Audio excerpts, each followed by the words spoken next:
Hello, welcome to PeopleSoft channel. Today is the 7th episode of Envision tutorial. In this episode, I'll show you how to take advantage of Envision scope and variables. Allow me to explain Envision scope with the help of an example. Imagine a corporate company with 100 different branches, and they gave you a requirement that you need to create a current asset report for each branch. Or to put it in another way, you have this current asset report and you need to run it for 100 different branches. How about you run current asset report once and the process automatically creates 100 different current asset reports for each branch. Sounds cool, right? That's what Envision Scope is all about. Along with that, we can make some tweaks to make each report unique. That's when Envision variables will come into picture. You will get better idea once I show you how to apply these cool features to our Envision layout. All right, without further delay, let's get started.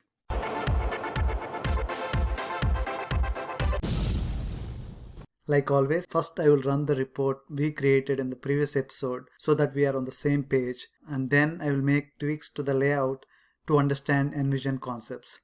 That's the plan. Alright, let's get started. I will open the layout, click on open layout button. I believe our layout name is demo underscore implosion. I have selected it, clicked on open button. This is the layout we created in the previous episode. Now let me go ahead and run the report. To run the report, navigate to Add-ins tab, click on Envision dropdown and select Report Request. By default, my report request popped up for me. Just in case it did not pop up for you, click on Open and look for demo underscore N1. This is the report request we used in the previous episode. And also, if you remember, last time when we ran the Envision report, we ran it through web interface. That's why the type is web. When you run Envision report anytime through 2-tier, make sure it is updated to file, otherwise it will throw an error message. Once you updated the type to file, save your report request. Now let me go ahead and fire it. I'm sure you are familiar with this output because this is the same output we received in the previous episode. As you can see here, there are several categories under current assets like cash and cash equivalents, marketable securities, and so on. Here is the requirement from business team. Instead of consolidating all categories under current assets, they want a separate report for each category. In our example, they want a separate report for cash and cash equivalents and account receivables. Even though there are two lines here, in real life scenario, there would be thousands of accounts under cash and cash equivalents, and so with the account receivables. That's the requirement, guys. We are going to accomplish that requirement with the help of Envision Scope. Now is the time to modify layout. Let me close the Envision output, and this is our layout. The very first thing is, let me expose the row and column criteria. It's very hard to stare at a blank layout. Let me go ahead and expose the row and column criteria. And here we go. In the row, we have tree nodes, account tree nodes. In the column, we have time spans as well as labels. Since they want a separate report for cash and accounts receivables, we will create a scope and we will add the tree nodes cash and receivables to the scope definition. First, to create scope, click on Envision dropdown, scope definition. Since we are creating for the first time, let me name the scope as demo underscore SCP. Give some description, and here we will add the chart field. Looking at the layout, you can see we are using the chart field account. Let me click add button, and here the field name is account. Since we are using tree nodes, we are good here. If not, you need to select other options. Let me use the date, and we will select the tree name. As you can see at the layout, we use the tree name account rollup. Click on question mark. It is already selected. Click OK. Click OK and select on the label by position, and we are going to select cash receivables. Click OK and let's save our scope. Let me close the scope and run the report again. Before I run the report, let me hide the formulas, because if you do not hide, when you run the report, even the output report will contain the formulas.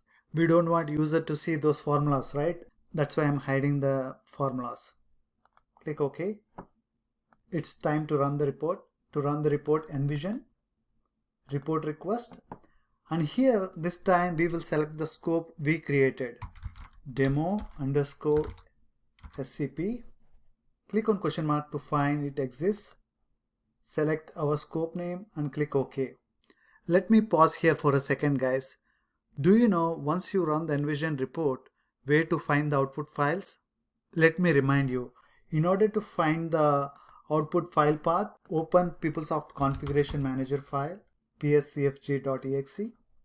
Navigate to Profile tab, click Edit, click on Envision tab, and this is where all your Envision outputs are stored. Let me copy it. After we run the Envision report, I will navigate to this location. Now let me head back to report request. One more thing, when you run the Envision report, it will be named after this variable. So we will discuss about variables in detail in the upcoming episode. For now, let's understand this variable means report name. So %RID means report name. When you run the report, it generates Envision output and it is named after demo underscore N1. But in our case, remember, it creates two separate reports, one for cash and cash equivalents and the other for accounts receivables. What will happen in this case is one report output will be overridden by the second report. Let me rename it to a different variable, %SFD. SFD means scope field description dot account. What happens behind the scenes is it will go to our scope definition and fetch the account we provided. In our case, it is cash and cash equivalents and receivables, and it automatically substitutes the output report name with account description. Alright, you will see that in a bit. We are all set here. Let me go ahead and run the report. Let me save the report request and run the report.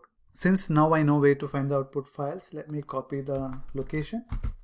As you can see, there are two output files and each one is named after the account description like we specified in the report request. Let me open one of the output files, account receivables. As you can see here, all others are zeros and it only populated account receivables and all others are zeros. Do you know why? Envision, before fetching the data, it will compare with the scope definition and fetches the data related to the chart fields we defined in the scope one at a time. That's why it creates two separate reports for each chart field. Let me open other output file, cash and cash equivalents. The same thing here, it only populated the cash and cash equivalents and all others are zero. Can we remove these nodes with zero amounts? Of course, yes. Let's head back to our layout definition. I will show you how to exclude the nodes that are not part of scope definition. Now let me head back to our layout. I will expose the row and column criteria so that we know what we are doing. Now I am going to select each row one at a time. Envision, layout definition. Click on filter, select the chart field and click on implosion. Make sure you select this flag. When you select this flag, the tree nodes with zero amounts will automatically disappear from Envision output. Click OK. Instead of going through the Excel, you can also navigate using Envision layout definition. After you make a change, make sure you click apply. Now you can click down arrow to go to the next row. Again, select the chart field, implosion, select, click OK, apply. Likewise, I will do for the other two nodes.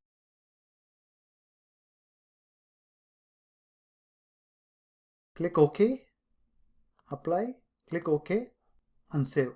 In our case, it doesn't make sense to have a total asset count because now we have a separate report for each asset category. Hence, I am removing this line. Save our layout. Let me go ahead and hide the formulas so that they won't show up in the output report. Now I will kick off our Envision report for one last time. I have navigated to the Envision output file path. Let's examine the output files. These two are the output files. Perfect. Let me open the other file.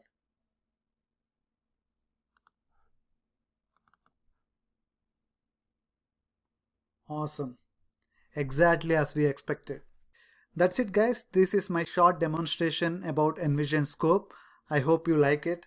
For more interesting videos, don't forget to subscribe my channel. Next week, we are going to discuss Envision variables. Thank you so much for watching. See you next time.